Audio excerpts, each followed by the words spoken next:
I'm national correspondent Kayla Gaskins in Washington. The White House has a weapon in its arsenal that would leave Harvard University virtually unable to operate, and now they're threatening to use it. On Wednesday, the administration attacking Harvard's accreditation, a stamp of approval that says a university meets acceptable levels of quality. Students can't use federal loans to attend unaccredited schools. In a statement, Education Secretary Linda McMahon saying Harvard University has failed in its obligation to students, educators, and American taxpayers. Part of the accreditor's position is to make sure that colleges are lawful, or they can risk losing their accreditation. It's not within the White House's direct power to revoke accreditation, but it did alert Harvard's accreditor that the school is not in compliance with standards. After an investigation found Harvard in violation of federal civil rights law for allowing anti-Semitism to run rampant in campus culture after the start of the Israel-Hamas war. Harvard's been very bad, totally anti-Semitic. Also on Wednesday, the Department of Homeland Security sent subpoenas to Harvard demanding information on the more than 7,000 international students enrolled at the university, including disciplinary records, any criminal charges, and audio and video of protests students were involved in. Harvard brought these consequences upon themselves. They have promoted and allowed violent activity on campus. In a statement, a Harvard spokesperson called the subpoenas unwarranted, assuring Harvard will continue to cooperate with lawful requests. The administration and Harvard have been at war for months, the White House pressuring Harvard to make changes to address anti-Semitism and concerns over ideological and racial discrimination in the school's hiring and admission processes. Harvard needed a kick in the rear end. It wasn't doing enough. Harvard refusing to give in to Washington's demands, citing an infringement of academic freedom. What is perplexing is the measures that they have taken to address these that don't even hit the same people that they believe are causing the problems. As the issue plays out in court, the president sounding confident Wednesday a resolution will come. In Washington, I'm Kayla Gaskins. Today, the USA is the hottest and most respected country anywhere in the world.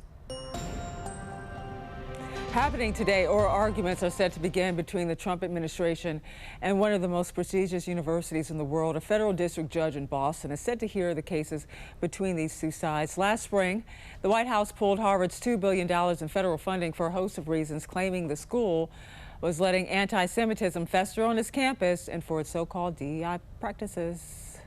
We spend more money on higher education than any other country, and yet they're turning our students into communists and terrorists. We can't let this happen.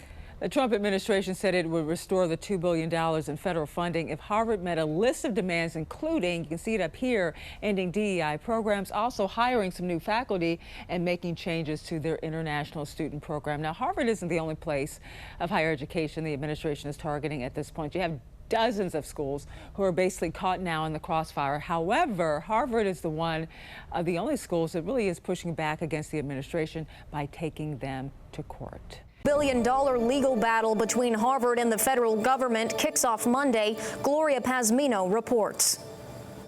It's the next major step in the Trump administration's fight against Harvard University. I think we're going to probably settle with Harvard. They want to settle very badly. Oral arguments are expected Monday. Federal District Court Judge Allison Burroughs will hear from Harvard's legal team and lawyers for the Department of Justice. The beginning of a critical battle to restore more than $2 billion in federal funding after the White House froze the funds last spring. We spend more money on higher education than any other country, and yet they're turning our students into communists and terrorists. We can't let this happen. Monday's hearing could mark a turning point in the administration's ongoing attacks on higher education institutions. What we're seeing here is basically an attack on Harvard. The goal is to narrow our ability to think, to teach, to voice, to learn in a way that is open, that promotes free inquiry and discussion. Pause or funding freeze.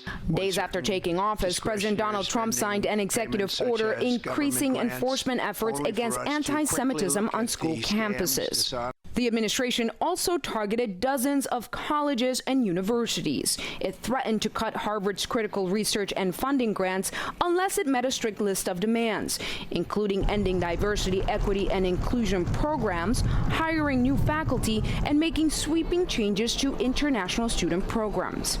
Harvard responded with force, suing to restore its funding and accusing the administration of using unlawful tactics, saying the cuts and demands, quote, cut at the core of Harvard's constitutionally protected academic freedom. Funding cuts are already being felt. We're seeing those research projects about Alzheimer's disease, about how do we do surgeries in a way that are actually going to save people's lives. Those research projects, those efforts that have been going on for years, if not decades, are being stopped in their tracks. Harvard faculty says the future of scientific research is on the line. The big picture question is whether we will be rewarding research to where, based on scientific merit, or whether a university follows the political ideology of the president and his administration. In a statement, the White House said the administration's goal is to prevent anti-Semitism and DEI on Harvard's campus, adding, quote, we are confident that Harvard will eventually come around and support the president's vision, and through good faith conversations and negotiations, a good deal is more than possible. As the fight between the administration and Harvard continues, some faculty members and experts see the administration's focus on anti-Semitism as an excuse.